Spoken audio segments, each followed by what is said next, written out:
Shalom UFC Family dimanapun berada, jumpa lagi bersama saya Raja P. Simbolon dalam program Talkshow UFC Setia Sampai Akhir yang pada uh, edisi kali ini kita akan berbicara tentang teologi politik. Waduh, ngeri juga dengar teologi terus politik gitu kan. Nah, tapi ternyata memang ada ya pembahasan ini. Dan malam hari ini nih, malam nih biasanya siang nih, malam hari ini kita akan sharing, kita akan berbicara tentang teologi politik ini beserta hambanya yang sudah saya kenal lama juga, beliau seorang dosen, lalu juga seorang ketua pemasti perkumpulan masyarakat teologi yang di dalamnya itu banyak teolog-teolog ya, dosen-dosen, akademisi-akademisi. Nah, Bapak ini adalah ketua pemasti dan juga sebagai seorang lawyer. Beliau adalah Dr. Makmur Cianipar. Shalom, Le. Shalom, selamat malam. Puji Tuhan. Lumayan lama ya kita mau sharing nih. Karena Le sibuk banget kayaknya ya. Sibuk apa aja nih Le ini? Selain mengajar ya. Tadi sini kebetulan kita sekarang berada di tempat kita sedang mengembangkan. Waduh, luar biasa ya. Perumahan. Ya.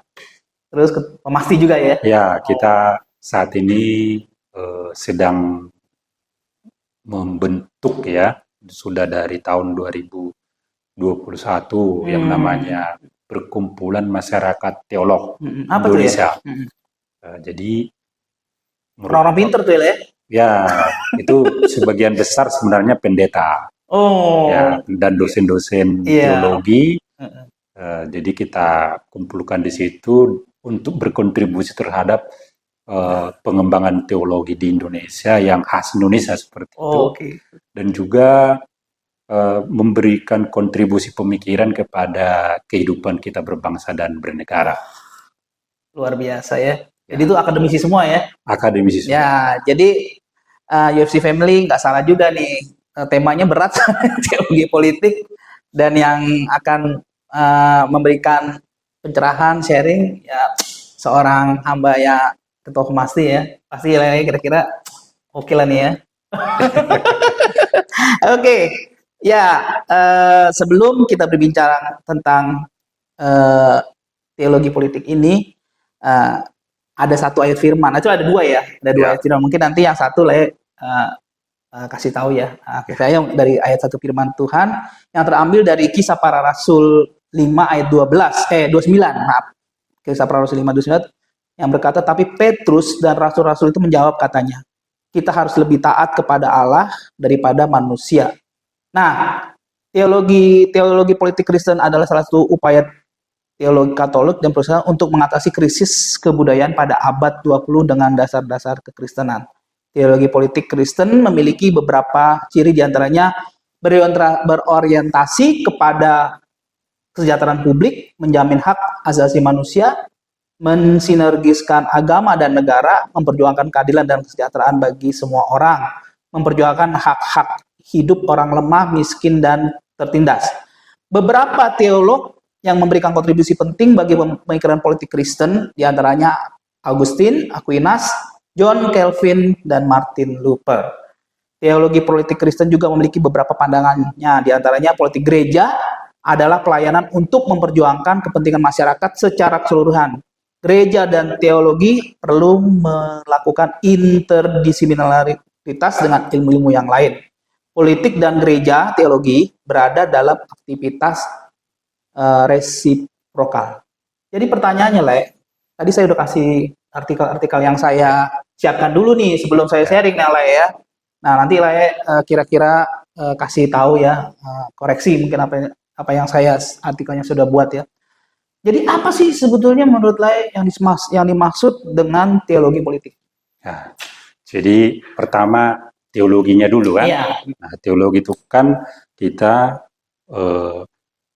mencari apa yang dikehendaki Tuhan terhadap seluruh aspek kehidupan kita, ya kan? Teologi, theos dan logos kan gitu ya. Yes. Jadi kita sering katakan bahwa karena Tuhan itu subjek bukan objek, jadi kita tidak berbicara tentang Tuhan sebagai objek, tetapi bagaimana Tuhan berbicara tentang sesuatu yang harus kita pahami, gitu kan? Bagaimana kita menafsirkan firman Tuhan itu sesuai dengan apa yang dikehendaki Tuhan. Nah, sedangkan politik itu kan ilmu tentang bagaimana mengatur negara, termasuk kekuasaan yang dibutuhkan di sana untuk mencapai yang namanya kesejahteraan umum atau kesejahteraan semua penghuni polis. Nah, apa kaitan ini? Ya kan? Nah, kehendak Tuhan itu apa? Kan gitu kan tadi, terhadap politik, terhadap bernegara itu. Apakah di sini ada keterkaitan atau tidak? Tentu saja Tuhan kan menginginkan yang terbaik bagi umat manusia, makanya sampai anaknya yang tunggal pun diberikan untuk supaya manusia itu bebas dari dosa, dari kematian, kan gitu kan. Nah, karena Tuhan menginginkan yang terbaik, maka di dalam kehidupan politik di dunia ini juga Tuhan menginginkan yang terbaik. Nah, itulah tadi relevansinya dari kisah para rasul itu.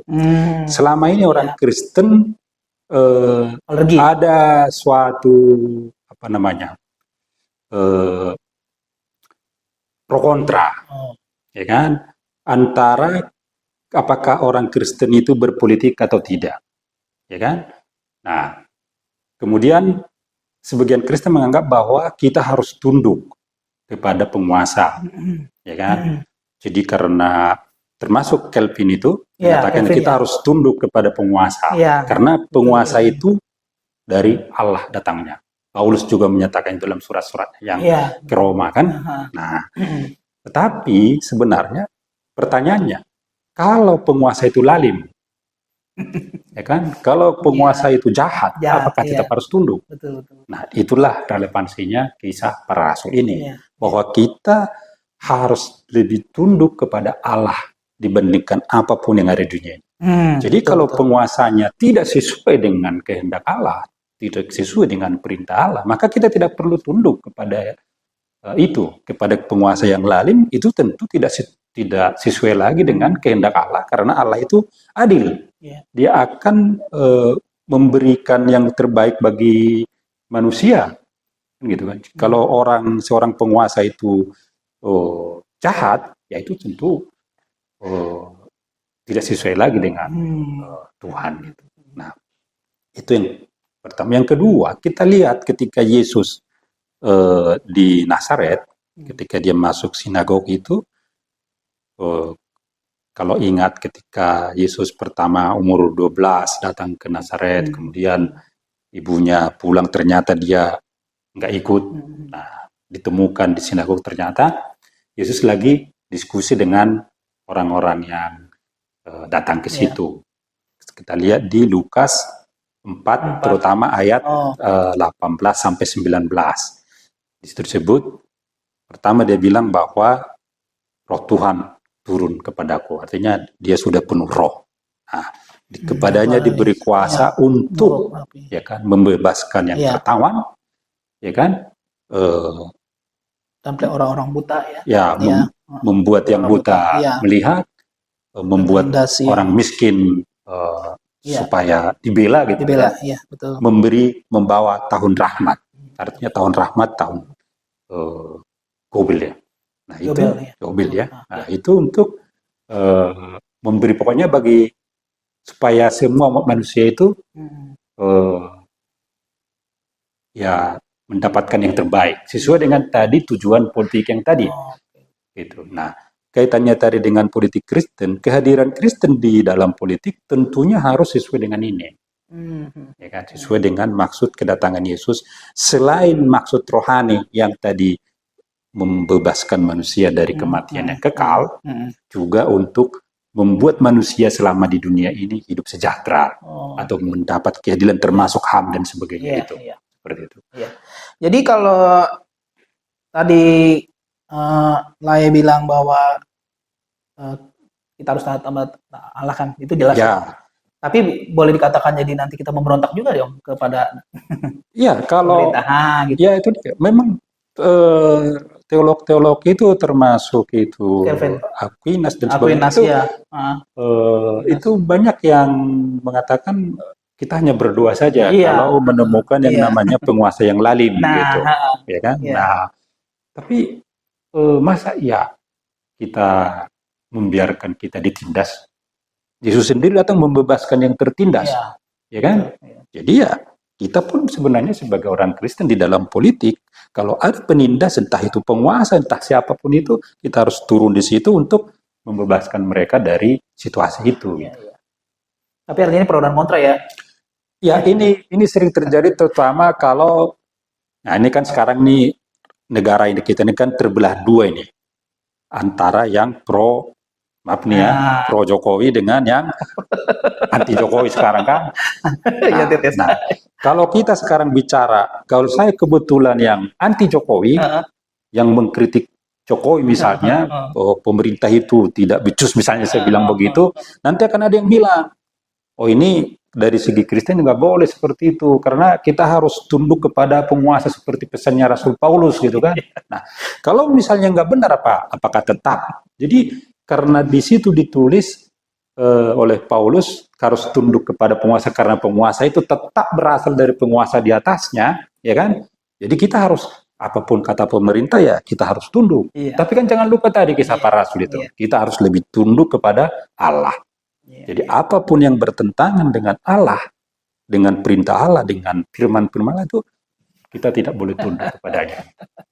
Ya, YFC Family, waduh, ini baru permulaan, ini udah dahsyat ini ya. Wah, saya luar biasa ya ngasih paparan. Oke, kita rehat sebentar. Kita akan sambung lagi nanti dengan pertanyaan berikutnya.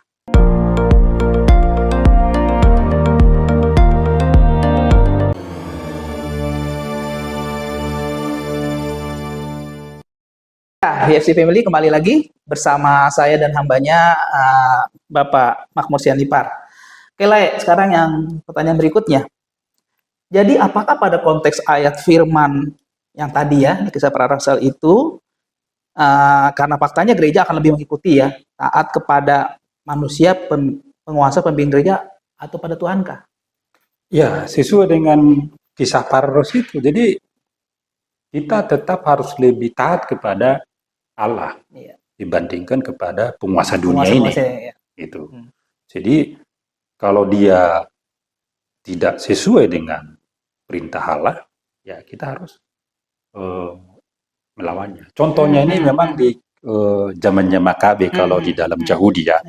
Ketika kaisar dari Romawi itu memaksa di dalam sinagog itu harus ada patung-patung. Kalau dulu kan Raja Romawi itu kan kaisar itu sekaligus juga sebagai dewa dan juga mereka punya dewa-dewa kan gitu kan. Nah dulu kan dipaksa itu zamannya Makabe. Nah mereka nggak mau, lebih baik mati daripada memasukkan patung yang dipercaya orang Romawi dan termasuk kaisar itu ke sinagog untuk disembah. Ya lebih baik mati. Gitu. Itu suatu pembunuhan yang sangat besar zaman itu dan pemberontak-pemberontak dari Makabe. Saya kira orang Kristen pun harus seperti itu. Kalau dia sudah keterlaluan, gitu ya, sudah benar-benar tidak lagi mencerminkan kehendak baik dari Allah akan dunia ini, ya maka ya kita harus melawan. Melawan itu kan tidak harus angkat senjata kalau dalam konteks sekarang ya. Seperti membuat gerakan-gerakan sosial gitu kan. Termasuk kita membentuk Pemasdi itu kan dalam kerangka juga bagaimana menyikapi kebijakan-kebijakan pemerintah apakah sejalan dengan kehendak Allah, firman Tuhan yang kita pahami gitu atau tidak. Kalau nggak sejalan kita menyuarakan, makanya ada namanya suara kenabian, suara profetik, ya kan? Nah kita mengingatkan penguasa supaya kalaupun memang dia berkuasa ya jangan jadi lalim lah, begitu. Ya sekarang kalau tadi kita hanya berbicara tentang penguasa dengan gereja ya. Ini saya langsung ada sedikit Lalu bagaimana dengan jemaat Tuhan atau pekerja Tuhan dengan gembalanya atau dengan pendetanya yang nggak sesuai? Nah, ini, Ah, ini. Jadi memang ini pun problem tersendiri. Tapi memang bentuk-bentuk gereja ini kan macam-macam. Sistem pemerintahan gereja itu kan macam-macam, ya kan? Ada yang kongregasi, presbiter, sinodal dan sebagainya, ada campuran iya, kan iya, gitu iya. kan. Nah, itu mempengaruhi terhadap hubungan antara gembala dengan jemaat. Iya. Ya kan? Ada yang kalau di dalam presbiter berarti yang berkuasa itu presbiter atau majelis. Majelis, oh ya presbiter ya. Nah, ya kan, jadi mereka ada di bawah pendeta itu walaupun tetap sebagai gembala, tetapi manajemen gereja di tangan Iya, iya. mereka. Nah, kalau yang sinodal, ya kan, kebanyakan gereja-gereja suku kalau nggak salah itu dia penguasa itu ya sinode. Nah, oleh karena itu sistem hubungan antara jemaat dengan pendeta pun ya di sini pendeta walaupun disebut pendeta itu pelayan, prakteknya ya jelas penguasa kalau yang sistem sinodal. Karena jadi kalau yang tadi sistemnya sinodal biasanya dia sending pastor. Jadi dia yang mengirim pendeta-pendeta itu ke jemaat-jemaat. Suka-suka dia ini. Ya kan? Suka-suka dia. Suka-suka dia. Ya kan? Seperti pemerintah Republik Indonesia lah. Ya kan? Kan terserah presiden mau ditempatkan kemana ini orang. Ya kan? Nah, kalau yang jadi presbiter, dia calling pastor. Jadi dia memanggil pendeta. Jadi siapa yang mereka suka, mereka panggil. Kalau nggak suka ya suruh pergi kan gitu kan. Nah, kalau di dalam sinodal yang sistemnya sending pastor, itu jemaat suka nggak suka ya terima aja ya. Terima aja. Nah, yang lucunya kan gereja ini kan dibangun jemaat yang berhadapan dengan Pemda, izin segala macam. Ya kan, bahkan kalau ada persekusi segala jemaat yang menghadapi. Giliran selesai, ini datang nih kirim pemilik. Jadi pemilik. Jadi dia yang berkuasa di gereja itu. Nanti penatua-penatua atau sintu-sintu bisa dipecat tiba-tiba itu kan. Padahal dia baru datang tuh. Ya kan? Padahal ini gereja yang bangun jemaat. Nah, tapi kan itu tergantung sistem pemerintahannya. Tapi praktek seperti itu ada. Makanya sering itu jadi kasus. Ya kan? Jemaat sudah nggak suka, ditolak, tapi pusat mempertahankan, akhirnya pecah gereja itu kan. Nah inilah kalau ke antara yang penguasa atas dengan yang di bawah ini nggak lagi sejalan, ya kan?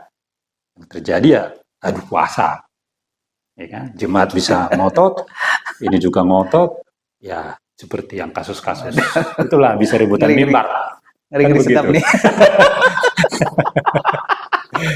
Jadi kalau gitu bisa dikatakan bahwa gereja pun sudah berpolitik dong. Nah ini, jadi pertama dulu kita pisahkan berpolitik dalam pengertian tatanan negara. Iya, tatanan negara. Nah, di dalam tata negara ini, karena politik itu tadi bagaimana mendapatkan kekuasaan, ya kan? Nah, tentu kekuasaan sebenarnya untuk tadi menciptakan kebaikan untuk seluruh warga negara, ya kan? Kalau dia tujuannya untuk itu, maka nggak masalah, ya kan? Bagus-bagus saja. Nah, yang terjadi baik di negara ini menggunakan cara-cara apapun, kalau istilahkan cara-cara Machiavellis katanya kan, ya kan, cara-cara kotor dan politiking dan sebagainya, kan, nah, itu digunakan demi kekuasaan itu. Nah, sekarang pertanyaannya apakah di gereja juga ada praktik seperti itu? Nah, kalau kita lihat sekarang kan sudah kampanye dia. Ya, bahkan pengurus-pengurus organisasi sosial gereja pun sinode-sinode atau apa udah mulai ada kampanye-kampanye. Ya kan, udah nggak beda dengan pemilihan DPR, pemilihan bupati, kan bikin visi misi apa segala macam. Padahal kan emang apa visi misi dari suatu pendeta? Bukannya ini sama semua, gitu kan melayani, ya kan? Nah, kok ada bisa beda? Ini masing-masing si A, si B, si C gitu kan. Dan sudah ada semacam anggaran dasar dan sebagainya gitu kan yang harus diikuti. Kalau zaman dulu GBHN ya kan tinggal dilaksanakannya sebenarnya gitu. Nah, tapi yang sekarang terjadi seperti itulah. Termasuk tadi soal memindahkan itu pun isu-isu macam-macam itu kan. Jadi ya disinilah di satu sisi kita ingin menyuarakan kebaikan, kebenaran, etika Kristen kepada negara kan gitu kan keluar nih kan ke negara. Tetapi di dalam kita sendiri ini ya sama aja dengan yang kita kritisi. Ya kan? Sama aja dengan yang di sana gitulah. Nah, inilah makanya ada rumpang nilai atau kesenjangan nilai-nilai antara dasolin dan dasein kan gitu kan. Antara yang seharusnya dengan yang kenyataannya. Ini membuat jemaat pun jadinya ya terbawa di situ. Terbawa sering perpecahan di situ. Iya. Jadi memang jelas lah ya kalau gereja juga berpolitik ya. Karena ya artinya dari pemilihan ketua sinode, ketua umum menggunakan praktek gitu. Praktek dirinya politik gitu. Iya, aduh. Iya. Jadi bagaimana tuh kalau kayak begitu ya menurut Laya dari segi misi mau teologi gitu. Itu dia kan. Jadi kembali lagi kan. Sebenarnya kita kan sebenarnya melayani kan gitu kan. Nah, melayani ke dunia ini, ke masyarakat. Ya kan? Makanya kalau Martin Luther bilang tadinya bahwa biara itu bukan hanya biara-biara yang ada itu. Seluruh dunia ini adalah biara. Tempat kita mempraktekkan semua nilai-nilai yang baik-baik itu. Itu dunia ini jadi biara. Jadi kalau biara kan hidupnya tertib, ya kan, disiplin segala macam, taat gitu ya. Ada di situ tata ya, cara yang sudah, pokoknya pasti baik lah kira-kira begitu kan. Nah, tapi jangan jadi keluar dari biara, ya kan. Kemudian sama dengan dunia yang tadi mau dimurnikan itu, mau diberi sinar itu atau digarami itu gitu kan. Akhirnya menjadi sama dengan dunia gitu. Ya kan?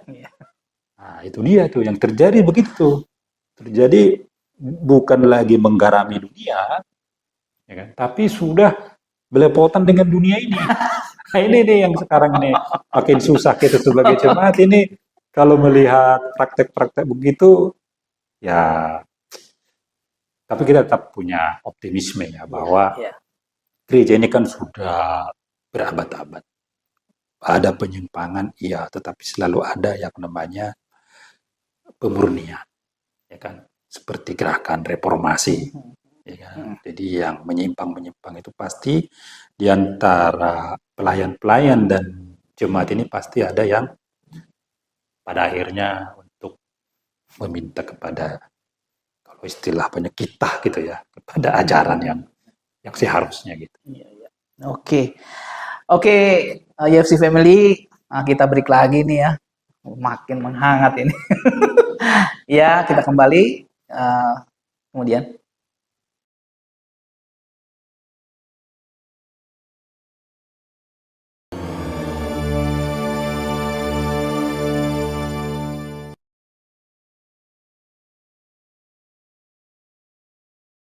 UFC Family kembali lagi bersama hambanya Bapak Mahmud Sianipar. Ini meneruskan tadi pertanyaan yang itu. Jadi sebetulnya yang saya artikel nih ya, yang saya baca ya, saya dari Google gitu ya. Bahkan penguasa di luar seperti anggota dewan yang saya tahu ya, bisa ikut mendukung calon pemimpin sinode gereja karena ada belas jasa. Apakah benar begitu? Karena dari artikel yang saya baca, caleg waktu itu ya didukung juga ke gereja. Jadi kan ada tuh ya caleg-caleg yang datang ke gereja lah. Saya juga lihat gitu kan, minta dukungan. Nah, begitupun pemimpin gereja sekarang. Begitu ada pemilihan ketua sinode atau apa, itu langsung otomatis tuh anggota dewan yang sudah terpilih itu kayaknya jadi mendukung. Mungkin mendukung dalam hal duit juga lah ya. Karena memang perlu uang juga ternyata kan pemilihan-pemilihan itu. Nah, itu bagaimana itu? Iya, jadi ini jadi simbiosis kan. simbiosis saling ya. mutualisme Iya, saling menguntungkan. Jadi saat seorang caleg perlu suara, datanglah dia ke gereja atau ke pendeta. Kalau di orang Batak itu diulosi lah itu.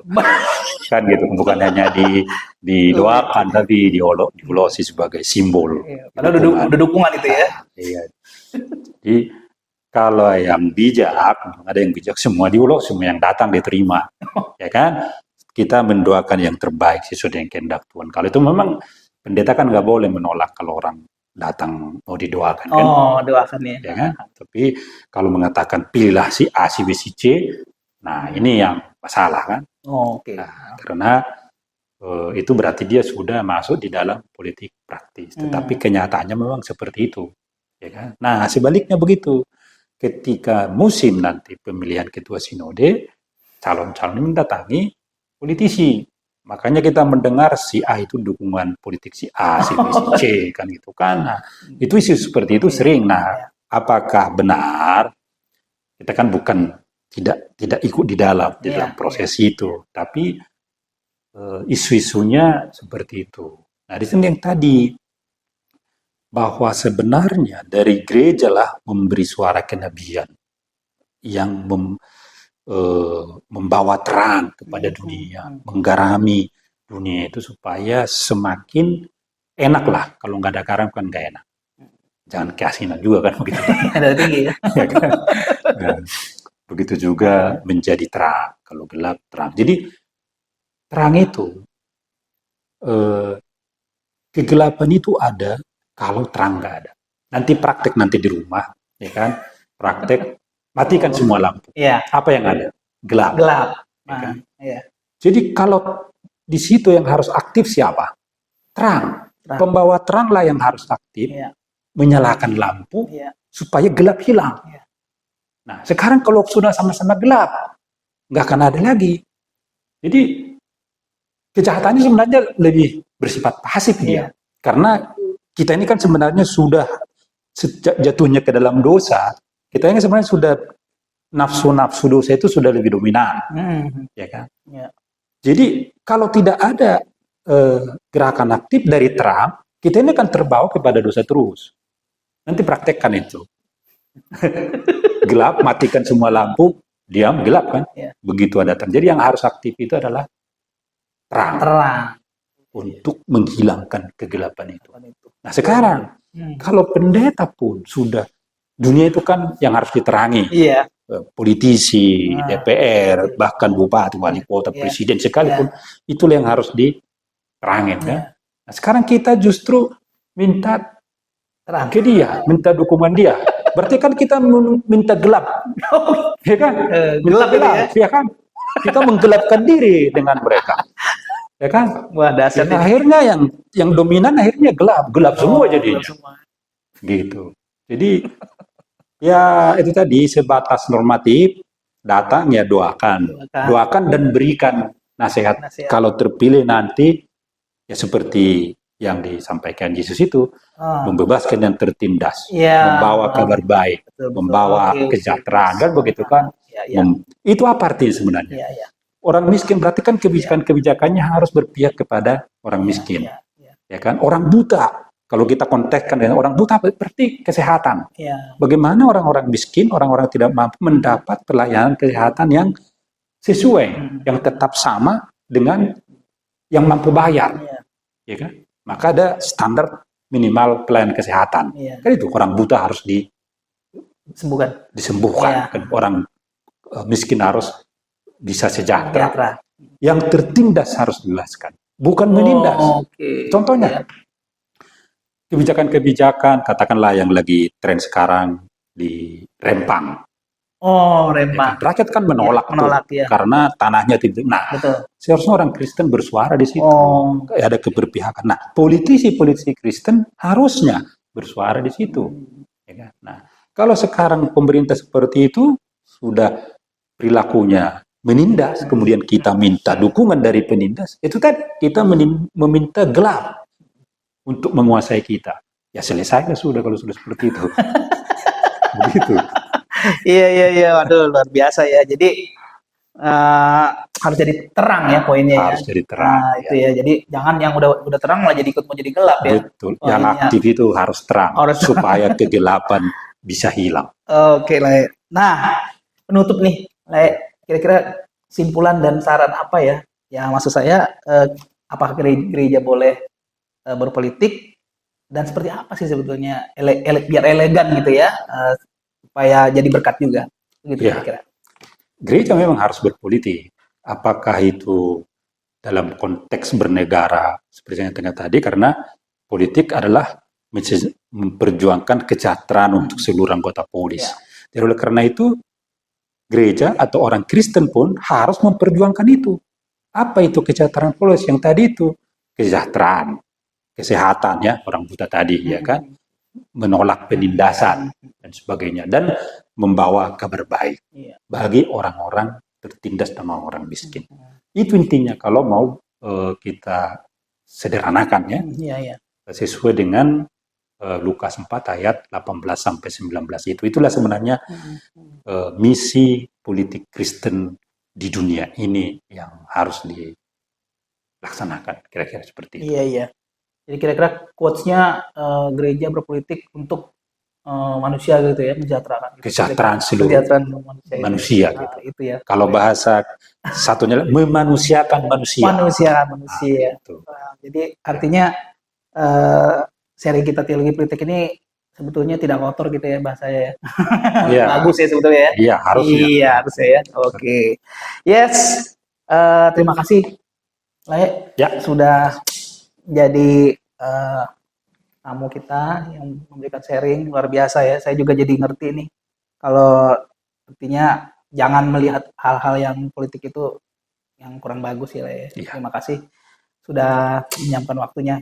Tetap semangat Le, tetap maju terus dalam melayani Tuhan. Terima kasih juga sudah makin maju ya Le. Ya. Terima kasih juga sudah diundang pada podcastnya ini. Ya. Oke. YFC Family, demikianlah bincang-bincang kita, sharing kita dengan hambanya Bapak Dr. Makmur Sianipar, Ketua Pemasti tentang teologi politik. Kiranya simpulannya dari sharing kita ini bahwa sesuatu hal kita ambil positifnya, jangan kita ambil yang negatifnya. Ya, intinya tetap untuk memuliakan nama Tuhan. Sampai jumpa lagi di edisi akan datang, di episode akan datang dengan tema yang lebih menarik lagi dengan hamba-hamba Tuhan yang juga dipakai Tuhan secara luar biasa. Sampai jumpa di YFC Family Talkshow akan datang. Tuhan berkati. Shalom.